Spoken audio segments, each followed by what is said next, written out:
Hey there folks, so it's going to be a very quick video about shields, how they work. Just going to load up my Tortilla missile bows. Nice cheap quick way to see how they work. Now the thing about shields is they need power, alright? They need power from your engines or wherever you're getting power from. So bear that in mind. Alright, and the stronger you make shields, the more power they need. So this pretty cheap wooden missile boat, it has shields, but they're very weak. They can be overwhelmed with stronger firepower. They're just there to give it a little bit of extra longevity. So how do shields work? So I go to build mode, I go to miscellaneous, I choose shield projector at the bottom, under miscellaneous shield projector, and if I put one down, you'll see there's a little shield that's just appeared in front of it.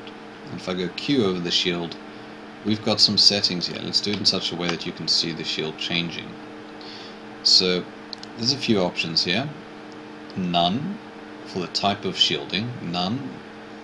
Disrupt, in other words, when an enemy fire comes in, to try send the enemy fire off course. Reflect, that's the most commonly used type of shield against cannon fire, what I use on most of my things. And laser absorb. We'll just focus on reflect for today. If I tick that, then we've got these settings. Range. Our strength is actually pretty weak, so let's put on say 3. Range, width, height, and you'll start to hear the engine for this little ship get louder and louder and louder, because as I'm increasing the strength settings and the range settings and the width and height settings, that all needs power. Alright, so listen to the engine when I turn the strength up. Alright, that's bad. That means my engines are working way too hard. So you've got to tweak and play around with these until you're happy with your shield settings. These ones are for creating an extra angle, azimuth and elevation. Alright, that's what those do. But the most important thing to bear in mind here is that as you increase those settings, it needs more power from your ship. Eventually your engines could end up overheating and shutting down. All sorts of bad things can happen when your engines shut down. You don't want that to happen. So it's best to play around for a while and tweak and test and see how much power are you really prepared to dedicate to shields.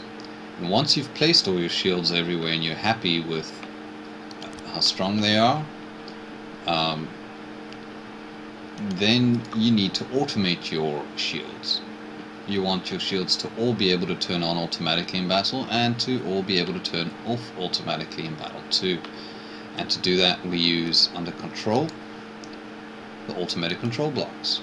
You'll want to hide these somewhere in your ship. You don't want them to get blown apart. And we'll need 2.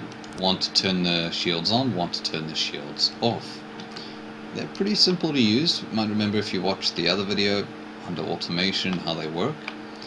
We go Q over the 1, and first we choose what system would we like affected, not spin blocks or hydrofoils or balloons, but shields.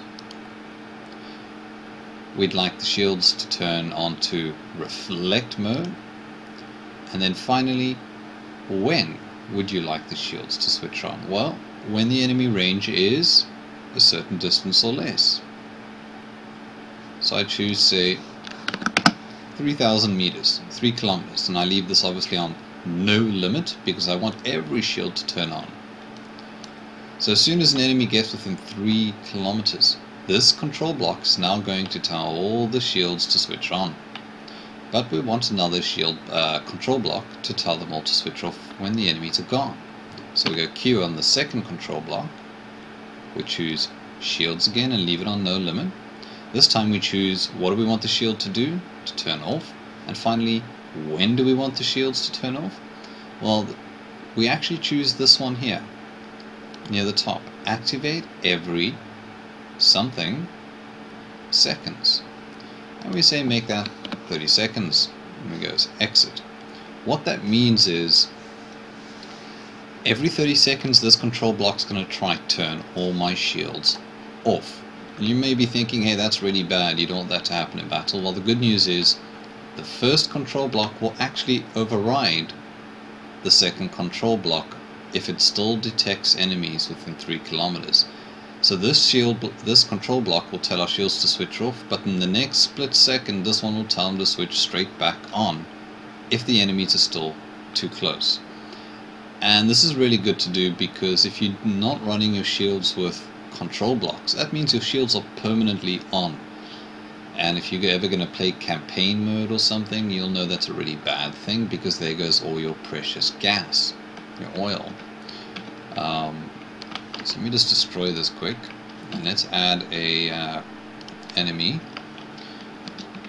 So we've added a Deepwater Guard Corsair there in the distance, range of 1,000 meters, 1 kilometer. So he is within our 2 to 3 meter mark. That means when I load this Tortilla missile boat, the shields are going to come on straight away, because deep inside this Tortilla missile boat are my 2 original control blocks. You can't see them, but they're in there. You'll see there my shields just turned on. You can see I've got quite a few shields placed. Every square you see of black is the shield. So there's a few shields on this, but they're all very weak. We might get a chance to see... Oh, you'll notice that one shot almost looked like it went straight through the shield. It's because that cannon shot is much stronger than the shield. It's overpowering the shield and going right through it. And that's to be expected. It's kind of funny that my Tortilla missile boat's doing so well against the Corsair, but anyway. Those shiny things there are just flares. They help distract enemy missiles. But as you can see, that's it. My shields are working. They're turning on. Whether they're any good or not is another thing. But they are there and they are working.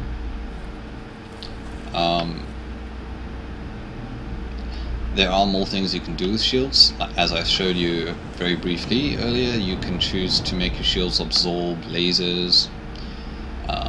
And there are a whole bunch of other defenses in the game still that I haven't talked about, such as lasers, shooting down missiles and slower moving cannon fire, smoke launchers. There's quite an extensive list of things you can do to protect your ship. But that was the very basics of shield reflection and how to get going with the basics for now. If there's anything I've left out or anything else you'd like answered, just drop me a comment in the comment section below. Hope you enjoyed this, folks. Cheers.